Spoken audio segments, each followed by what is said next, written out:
मेरी माँ की कमर की हड्डी टूट गई। मेरी पत्नी मेरी माँ की कोई सेवा नहीं करती थी। मैंने अपनी पत्नी को घर से निकाल दिया और दूसरी शादी कर ली। मेरी दूसरी पत्नी मेरी माँ का बहुत ख्याल रखती थी। मेरी माँ की सेहत अब धीरे धीरे अच्छी होने लगी थी, मगर मेरी माँ हर समय रोती रहती थी। मैं पूछता तो मुझे कुछ न बताती।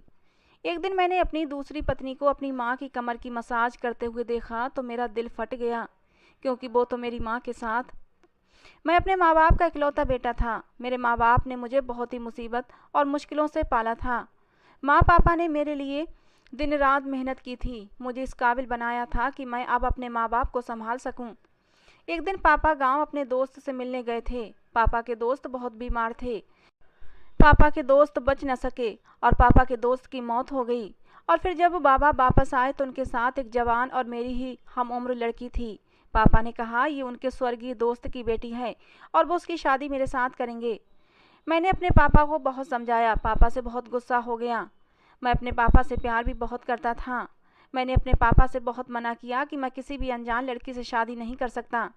मुझे नहीं पता ये लड़की किस नेचर की होगी, मैं इसके साथ भला पूरी ज़िंदगी कैसे गुजार सकता हूँ। लेकिन पापा ने मुझे मजबूर कर दिया और मेरी शादी आशा के साथ कर दी। उसके बारे में मैं कुछ भी नहीं जानता था। आशा हर समय डरी सहमी रहती थी और मुझे उस पर बहुत ज़्यादा गुस्सा आता था। मेरी मम्मी को भी वो बिल्कुल पसंद नहीं थी। मम्मी कहती कि तुम्हारे बाप ने तुम्हारे बारे में नहीं सोचा, उल्टा अपने दोस्त के वादे को निभाया है और इस कामचोर लड़की को तुम्हारे पल्लू से बांध दिया है। उन्हीं दिनों मेरे पापा बहुत बीमार हो गए और उनकी मौत हो गई। पापा की मौत के बाद मैंने दूसरी शादी कर ली, क्योंकि मेरी पहली पत्नी को जो मैं समझता था वो बिल्कुल नहीं निकली थी। वो तो बहुत ही जाहिल गवार थी। मुझे उससे नफरत महसूस होने लगी थी। मैं अपनी पत्नी से नफरत जरूर करता था, लेकिन फिर भी मैं उसका ख्याल रखने लगा था, क्योंकि मेरे पापा ने मरने से पहले मुझसे वादा लिया था कि मैं आशा का ध्यान रखूं, और अपने पापा से किया हुआ वादा मैं निभा रहा था। मैं तो पापा के जाने के बाद भी उसका ख्याल रखने लगा था, पर वो किसी लड़के के साथ घर से भाग गई थी, ऐसा मुझे लगता था। पर समय आने पर जो हकीकत मुझे पता चली थी, उसे जानकर मैं शर्मिंदगी के गड्ढों में गिर चुका था। खैर, मैंने दूसरी शादी कर ली। मेरी दूसरी पत्नी पढ़ी लिखी थी और बहुत खूबसूरत थी। हम माँ बेटों का बहुत ध्यान भी रखती थी, मगर मेरी माँ कहती कि तेरी दूसरी पत्नी भी अच्छी लड़की नहीं है। पर मैं तब विश्वास नहीं करता था। वो तो बहुत अच्छी थी, मेरा बहुत ध्यान रखती थी, मेरी माँ की भी बहुत सेवा करती थी। एक दिन अपनी दूसरी पत्नी को अपनी माँ के साथ जुल्म करते देखा तो मेरी आंखें फटी की फटी रह गईं। मुझे विश्वास नहीं हो रहा था कि ये औरत मेरी माँ के साथ ऐसा भी कर सकती है। मुझे अपने पैरों पर खड़ा नहीं हुआ जा रहा था। माँ की हालत देखकर मैं ज़मीन पर गिरता चला गया। एक औरत होकर वो दूसरी औरत के साथ इतना बड़ा जुल्म कैसे कर सकती थी? मुझसे सहन नहीं हुआ और मैंने उसी समय उसको तलाक दे दी। मेरी दूसरी पत्नी मुझसे कहने लगी, तुमने मुझे तो छोड़ दिया है, तो अब अपनी चालबाज माँ को भी छोड़ दो जो तुम्हारी गुनहगार है। मैंने कहा कि एक माँ कभी औलाद के लिए बुरा नहीं सोचती। पर मेरी दूसरी पत्नी कहने लगी, तुम्हारी माँ तुम्हारे सामने अच्छा बनने का नाटक करती है। तुम्हारी पहली पत्नी बहुत ही मासूम और पवित्र थी, पर तुम्हारी माँ को पसंद नहीं थी। उसने तुम्हारी माँ की बहुत सेवा की थी, मगर उस पर तुम्हारी माँ के जुल्म बढ़ते चले गए थे। तुम्हारी माँ चाहती थी कि उसकी बहू लाखों का दहेज लाए, और वो लड़की तो गरीब थी, सिवाय मोहब्बत और वफा के अपने साथ कुछ भी नहीं ला सकी थी। और फिर जब वो तुम्हारे बच्चे की माँ बनने वाली थी, तब तुम्हारी माँ ने एक लड़के को पैसे देकर उस पर चरित्रहीनता का इल्जाम लगा दिया। तुम्हारी पहली पत्नी कहती रही कि मैं एकदम पवित्र हूँ, पर तुमने उसका विश्वास नहीं किया और उसे धक्के देकर घर से निकाल दिया। तुम्हारा बेटा इस दुनिया में आने से पहले ही मर गया। उस बेचारी का आखिर क्या दोष था? वो तो बेकसूर थी, जिसे सिर्फ अपने पति के लिए अपनी सास का हर जुल्म सहन किया था। वो बहुत कोशिश करती थी कि इस घर के लोगों के दिलों में जगह बना सके। हर बार उसको जलील कर दिया जाता था, हर बार उसको ठुकरा दिया जाता था। वो अनाथ लड़की, जिसके आगे पीछे कोई भी नहीं था, वो तुम लोगों की दया पर थी। वो तुम्हारी माँ के पांव पड़ती रही, पर ये एक औरत होकर दूसरी औरत पर जुल्म करती रही और उसको हमेशा हमेशा के लिए तुम्हारी ज़िंदगी से निकाल दिया। और फिर उसके बाद तुमने मुझसे शादी कर ली। पर शादी के कुछ ही दिन बाद मुझे पता चला कि तुम्हारी माँ तो मुझे भी नींद की दवा देती है। उनको डर है कि कहीं उनका इकलौता बेटा उनसे छिन ना जाए, और अगर औलाद पैदा हो गई तो कहीं तुम उनसे दूर ना हो जाओ। मैंने बहुत कहा कि माँ जी, वो आपका बेटा है, आपका ही रहेगा, पर एक पत्नी का भी तो उसके पति पर कुछ हक होता है। पहले भी आप अपने बेटे का घर उजाड़ चुकी हैं, अब और आगे कुछ मत करें। पर तुम्हारी माँ नहीं मानी, उल्टा मेरे साथ भी वही सब कुछ करने लगी जो तुम्हारी पहली पत्नी के साथ कर चुकी थी। उनकी कमर की हड्डी जो टूट गई है ना, वो कभी भी अब ठीक नहीं हो सकती और ना ही ये कभी दोबारा से अपने पैरों पर चल सकती हैं। मैंने जानबूझकर तुम्हारी माँ को सीढ़ियों से गिराया था ताकि उनको ये एहसास हो कि किसी पर जुल्म कैसे किया जाता है। पर तुम भी अपनी माँ के बेटे हो जिसे सच्चाई नहीं जाननी, उल्टा मुझे दोषी साबित कर दिया और एक पल में मुझे तलाक देकर घर से निकलने की अनुमति दे दी। मुझे नफरत है तुमसे और तुम्हारी माँ से। ये सब कहने के बाद मेरी दूसरी पत्नी मुझे छोड़कर चली गई। मैं सोचता रहा कि ये कैसे मुमकिन हो सकता है, मेरी माँ मेरा घर कैसे बर्बाद कर सकती है। उस दिन मैं खुद को बहुत अकेला महसूस कर रहा था। मेरे कानों में अपनी पहली पत्नी की सिसकियों की आवाज़ें सुनाई दे रही थीं। मैंने उस पर शक किया था और उसे अपने घर से निकाल दिया था। मैं समझता रहा कि वो घर से भाग गई है। उसका पाप मुझे पता चल चुका है, पर सच्चाई तो कुछ और ही थी। मुझे आज आशा यानी अपनी पहली पत्नी का ख्याल आ रहा था। उसकी वो मासूम सी शक्ल याद आ रही थी जो मेरी माँ के इतने जुल्म सहती रही, फिर भी जवान पर शिकवा नहीं लाई थी और न कभी मेरी माँ को नुकसान पहुँचाया था। वो हर बार यही कहती रही कि मेरे लिए तो रिश्ते ज़्यादा ज़रूरी हैं। मैंने बचपन से ही अकेलापन सहा है। मेरा कोई भी सगा संबंधी मेरे आसपास नहीं था। मेरी माँ मुझे बचपन में ही छोड़कर चली गई थीं। पापा ने ही मुझे पाल पोस कर बड़ा किया था। अब वो भी इस दुनिया में नहीं है और इसीलिए मरने से पहले मेरे पापा ने मेरा हाथ तुम्हारे पापा के हाथ पर रख दिया था कि मेरी बेटी को अपनी बेटी समझना, मेरी आशा का ध्यान रखना। वो मेरे पापा के स्वर्गीय दोस्त की निशानी थी और मैंने अपने बाप से किए गए वादे को निभा न सका था। मुझे उस दिन अपने पापा की बात याद आ रही थी। उन्होंने मुझसे कहा था कि एक वफादार और मोहब्बत करने वाली पत्नी किस्मत वालों को ही मिलती है। आज की रात मैं बहुत रोया था। आज की रात मेरे ऊपर बहुत भारी हो रही थी। मुझे रह रहकर आशा की याद आ रही थी। रह रहकर अपने पापा का चेहरा मेरी आंखों के सामने घूम रहा था। आज की रात मैं जी भर कर रोया था। मुझे अभी तक विश्वास नहीं आ रहा था कि मेरी माँ ने आखिर ये सब क्यों किया। और तभी मेरे दिमाग में अनजान नंबर से आने वाले मैसेज का ख्याल आया। ये अनजान नंबर से मुझे हमेशा मैसेज आता रहता था कि अपनी माँ को बचा लो, तुम्हारी माँ की जान खतरे में है। पहले मैं इस अनजान नंबर को इग्नोर कर देता था, लेकिन आज वही अनजान नंबर मेरी आंखों के सामने घूमने लगा कि वो कौन है जिसे मेरे बारे में सब पता है और मैं उसे इग्नोर करता रहा हूँ। मैं उसी नंबर पर कॉल करने लगा, पर किसी ने कॉल ना उठाई। कई दिन ऐसे ही गुजर गए और एक दिन जब मैं अपनी माँ के पास जाकर बैठा तो वो भी मुझे आंखों में आंसू भरकर देखती रहीं और मुझसे बात करने की कोशिश करती रहीं, पर मैं क्या बात करता। फिर भी मैं उनका ख्याल रखता रहा और फिर एक दिन मेरी माँ ने आखिरी बार मुझसे बात की थी। उनके टूटे फूटे शब्दों की मुझे बहुत ही मुश्किल से समझ आ रही थी। मेरी माँ कह रही थी अगर कभी आशा मिल जाए तो उससे कहना कि मुझे माफ़ कर दे। मैंने उस मासूम बच्ची के साथ बहुत ज़्यादा बड़ा नाइंसाफ़ किया है और उसकी सज़ा मुझे मिल चुकी है। मैं बहक गई थी। मुझे लगा था कि लोग क्या कहेंगे कि ये गरीब घर की बेटी को बहू बनाकर ले आई है और दहेज में कुछ भी नहीं मिला है। अब मैं माफ़ी मांगना चाहती हूँ, पर आशा मेरे पास नहीं है। न जाने वो कहाँ होगी, जिंदा भी होगी या नहीं। और मेरी माँ उसके बाद रोने लगी थी और फिर एक हिचकी के बाद वो दोबारा कभी भी बोल न सकी। मेरे पास मेरी माँ के अलावा अब कुछ भी नहीं था, मगर अब वो भी मुझे छोड़कर चली गई थी। मैं अपनी माँ से बहुत सारी बातें करना चाहता था। मैं उनको ये बताना चाहता था कि उनका बेटा बहुत थक चुका है, जिसको हालात की ठोकरों ने तोड़ कर रख दिया है।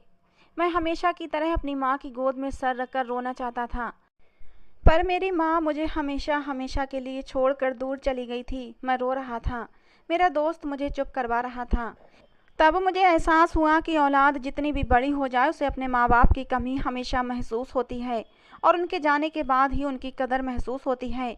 आज मैं अपनी माँ के लिए तड़प रहा था और आज वही मुझे छोड़कर चली गई थी। मैं बहुत बदकिस्मत था कि जिसको कोई भी रिश्ता रास ना सका। मैं बिल्कुल अकेला हो गया था। मुझे इस समय किसी अपने की ज़रूरत, किसी सहारे की ज़रूरत महसूस हो रही थी। और तभी मुझे अपनी पहली पत्नी आशा की याद आई। मैं दिल ही दिल में भगवान से प्रार्थना करने लगा कि काश मुझे आशा कहीं से मिल जाए और मैं उससे माफ़ी मांग लूँ। औरत का दिल तो बहुत बड़ा होता है, शायद वो मुझे माफ़ कर दे, पर वो मुझे कहीं भी ना मिली। माँ को गए पूरे 4 महीने बीत चुके थे और उस बीच जितना मैं अपनी पत्नी को ढूंढ सकता था ढूंढता रहा, मगर उसका कहीं भी पता न चल सका। एक दिन ऑफिस से घर आ रहा था तभी मेरी नज़र उस दुकान पर पड़ी जिस हकीम से मेरी दूसरी पत्नी मेरी माँ की कमर के इलाज के लिए लाल रोगनी तेल मंगवाती थी। ये हकीम एक अस्पताल में कोई छोटा मोटा डॉक्टर भी था। अस्पताल से छुट्टी के बाद अपनी दुकान पर जड़ी बूटियों का तेल भी बेचा करता था। मैं उसकी दुकान पर गया और पता चला कि वो बीमार है और अपने घर पर है। मैं उसके घर का पता करता हुआ वहाँ चला गया। दरवाजे पर दस्तक दी तो एक बच्ची ने दरवाज़ा खोला और वो बिना कुछ कहे अंदर चली गई। फिर वही हकीम साहब बाहर आ गए। वो पहले से काफ़ी कमज़ोर लग रहे थे। मुझसे कहने लगे, बेटा खैरियत, क्या कोई बीमारी है? मैंने कहा कि मैं आपसे रोगनी तेल लेकर जाता था और उस दौरान मुझे मैसेज आता था कि तुम अपनी माँ के साथ गलत कर रहे हो। आप ही मुझे तेल दे देते थे। इस तेल में ऐसा क्या था? और आपके अलावा किसको पता था कि ये तेल जानलेवा है? ये रोगनी तेल नहीं बल्कि ऐसी जड़ी बूटी थी कि जिससे मेरी माँ दिन ब दिन कमज़ोर होती जा रही थी। तब वो हकीम कुछ घबरा गए। मैंने कहा कि मैं आपकी उम्र का लिहाज कर रहा हूँ, वरना आपने जो मेरी पत्नी के साथ मिलकर किया है, मैं आप पर पुलिस केस कर सकता हूँ। तब उस हकीम ने कहा कि मैं ये सब कुछ पैसे की खातिर कर रहा था। तुम्हारी पत्नी ही तुम्हारी माँ की दुश्मन थी। मेरी 3 बेटियाँ हैं। मुझे तुम्हारे फ़ोन पर आए मैसेज के बारे में कुछ नहीं पता कि वो मैसेज तुम्हें कौन करता था। मैं तो बस इतना जानता हूँ कि तुम्हारी दूसरी पत्नी ने मुझे पैसों का लालच दिया था और वो तेल मुझसे बनवा कर ले जाती थी। वो तुम्हारी माँ को मेरे हॉस्पिटल में भी लेकर आई थी। उसने मुझे पैसे दिए थे और कहा था कि इस बुढ़िया का इलाज नहीं करना है बल्कि रिपोर्ट बनानी है कि इसकी कमर की हड्डी कभी ठीक नहीं हो सकती। मैंने ऐसा ही किया था। उसकी बेटियों के जोड़े हुए हाथ देखकर मैं बिना कुछ कहे वापस लौट आया था। वक्त तो गुजरता चला गया। मैंने अपना पुराना घर हमेशा हमेशा के लिए छोड़ दिया और वो शहर भी छोड़ दिया। उस घर में मुझे अजीब सा डर महसूस होता था। मुझे आज भी वो दिन याद है जब मेरी पत्नी मुझसे माफ़ियाँ मांग रही थी, मेरी बीमार माँ के पांव पड़ रही थी, इस घर में रहने की भीख मांग रही थी, मगर मैंने उसकी एक न सुनी थी। और फिर मुझे अपनी दूसरी पत्नी का ख्याल आया जो मुझसे तेल मंगवा कर मेरी माँ के कमरे में जाती और मुझसे कहती, बिना अनुमति लिए कमरे में मत आना। और जब एक दिन अचानक जाकर देखा तो वही तेल मेरी माँ को ज़बरदस्ती पिला रही थी और उसके बालों से पकड़कर थप्पड़ मार रही थी। मेरी माँ रो रही थी और वो औरत तरस नहीं खा रही थी। इसी वजह से उस रात मैंने उसे तलाक दी थी और धक्के देकर उसे घर से निकाल दिया था और वो भी अपने अंजाम को पहुंच चुकी थी। मेरी ज़िंदगी में 3 औरतें थीं, एक मेरी माँ और दोनों मेरी पत्नियाँ। सबके ही नेचर अलग अलग थे। पहली पत्नी को देखता तो हर औरत मासूम और बेगुनाह लगती और जब दूसरी पत्नी को देखता तो मुझे लगता कि जैसे दुनिया में औरत से बड़ा मक्कार कोई हो ही नहीं सकता। मुझे बस एक बात का दुख था कि मेरी माँ को ऐसा नहीं करना चाहिए था और मेरा बच्चा वो इस दुनिया में आने से पहले ही चला गया था। मैं कितना बदनसीब था जो ना अच्छा बेटा बन सका, ना अच्छा पति और ना ही अच्छा बाप कि अपने बच्चे की भी सुरक्षा ना कर सका। मेरी अजीब सी हालत हो चुकी थी। फिर पता नहीं मेरे दिल को क्या हुआ कि एक दिन मंदिर के बाहर भिखारियों की लाइन देखकर मुझे ध्यान आया कि कहीं मेरी आशा भी इसी तरह भीख मांगकर अपना पेट ना पालती हो। अब मैं रोज़ भिखारियों को खाना खिलाने लगा था। मुझे कहीं पर भी कोई गरीब मिल जाता तो मैं उसे खाना ज़रूर खिलाता। ऐसा करके मेरे दिल को बहुत सुकून मिलता था। मैं रोज़ भगवान से प्रार्थना करता कि हे भगवान, मेरे दिल को सुकून दे दे। मैं आजकल बहुत बेचैन रहता था। मेरे दिल पर एक बोझ था, एक थकन थी जो मुझे अंदर तक घायल कर रही थी। मैं ज़िंदगी को घसीट रहा था और ज़िंदगी मुझे घसीट रही थी। ऐसा लगता था कि जैसे मेरी ज़िंदगी भी मुझसे परेशान है, मुझे बोझ समझ रही है। और फिर 4 साल बाद मेरी प्रार्थना स्वीकार हुई थी।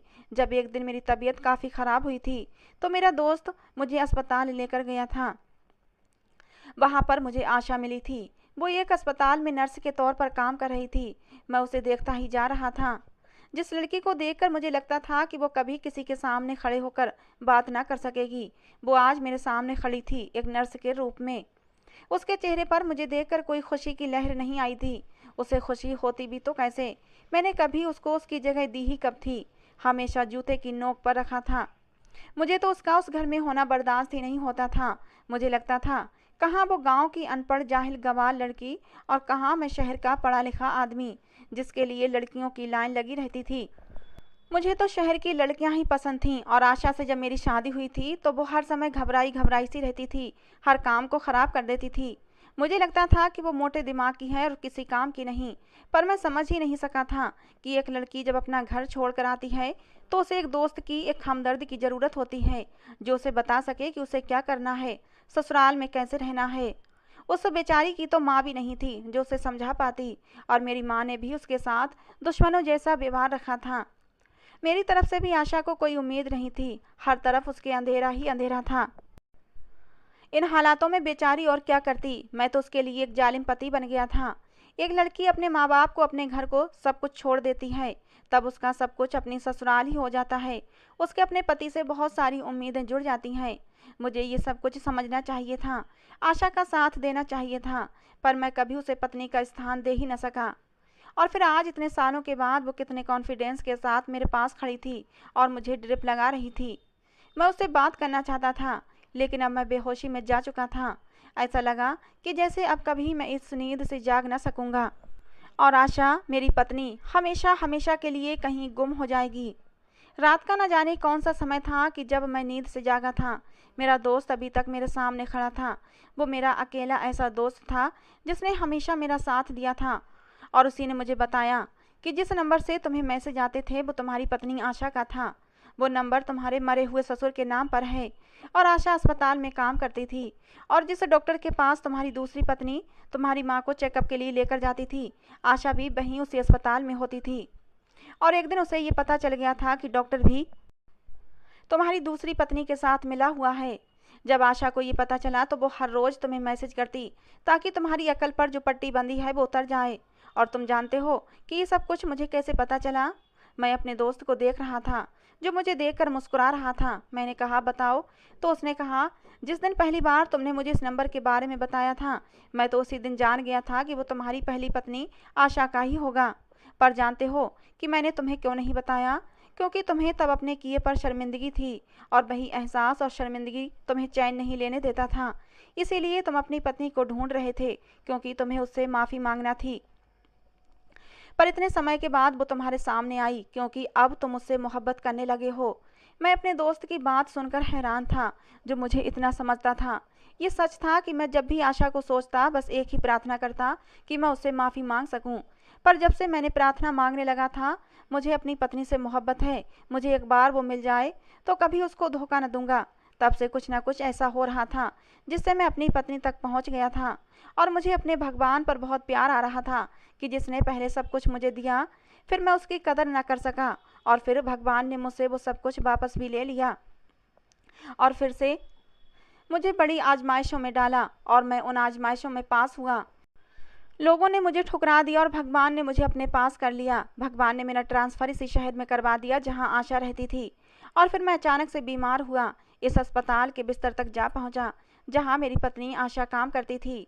मैं तो खुद को बेबस महसूस कर रहा था, पर मैं कहाँ जानता था कि मेरा भगवान तो मेरे लिए रास्ते खोल रहा है ताकि मैं अपनी मंजिल तक पहुँच जाऊँ। मैं हर बार गिरता रहा, टूटता रहा, और अपने भगवान से दूर ना हुआ था। मैंने सब कुछ भगवान के ऊपर छोड़ दिया था, अपने भगवान को अपना लिया था। और जब भगवान को अपना लिया जाता है तो उसकी खातिर वो सब कुछ छोड़ दिया जाता है जो भगवान को नापसंद हो। तो हमारा भगवान भी हमें हमारी पसंदीदा चीज़ों से लौटा देता है, चाहे वो कोई इंसान ही क्यों ना हो। जब मैं अपनी पत्नी से माफ़ी मांगी और उसे घर लेकर आया तो उसने मुझे माफ़ कर दिया, और एक बार फिर मैं भगवान का धन्यवाद करने लगा, जिसने मुझ पर इतनी कृपा की थी कि मुझे दोबारा से टूटने से बचा लिया था।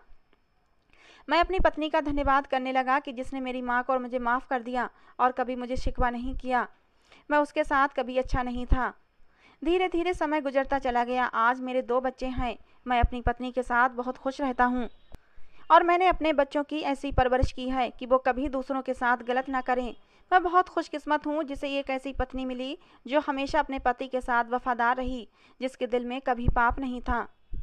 तो दोस्तों, ये थी आज की हमारी कहानी। आपको कैसी लगी कमेंट बॉक्स में ज़रूर बताना। पसंद आई हो तो प्लीज़ लाइक करना। रोज़ एक नई कहानी सुनने के लिए हमारे चैनल को भी सब्सक्राइब करना। कहानी को अंत तक सुनने के लिए दोस्तों आप लोगों का बहुत बहुत धन्यवाद। मिलते हैं अगली किसी नई कहानी के साथ।